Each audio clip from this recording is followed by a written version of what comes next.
বিশ্বকাপ ফুটবল খেলা নিয়ে মিশিগানেও তুমুল উন্মাদনায় প্রবাসী বাংলাদেশিরা। সংবাদদাতা রফিকুল হাসান চৌধুরী তুহিন জানান, কেউ আমেরিকা, কেউ আর্জেন্টিনা, কেউ ব্রাজিল, কেউ পর্তুগাল, আবার কেউ মরক্কো, নয়তো ইরান সহ নানা দেশের সমর্থক।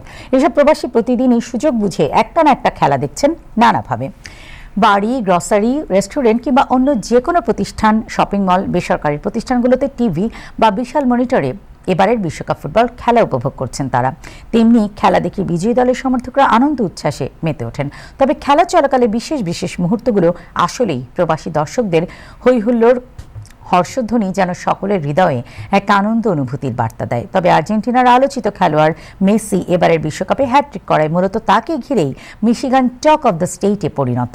তবে খেলা চলাকালে মিশিগানে সকল দলের সমর্থকদের মাঝে এখন পর্যন্ত বিরাজ করছে এক সৌহার্দ্যপূর্ণ পরিবেশ।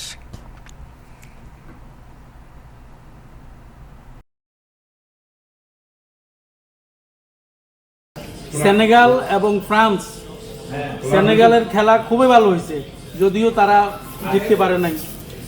খুবই ভালো খেলা হয়েছে সেনেগালের। 2026 ওয়ার্ল্ড কাপ আমেরিকাতে হওয়ার কারণে আমরা খেলা দেখতে পারতেছি। তো আমি প্রত্যেকটা খেলাই দেখি, যে টিম ভালো খেলবে সে টিমই জিতবে। আমি প্রত্যেকটা খেলা উপভোগ করতেছি। আমরা এবার ফিফা ওয়ার্ল্ড কাপ 2026 দেখতে গিয়েছিলাম আপনার নিউ জার্সিতে, নিউ জার্সি ম্যাটলাইফ, যেখানে ফাইনাল খেলা হবে।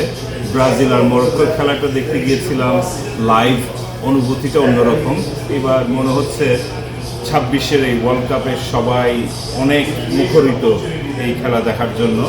তো জীবনে এই প্রথমবার আসলে আমরা স্টেডিয়ামে গিয়ে খেলা দেখলাম, অন্যরকম একটা অনুভূতি।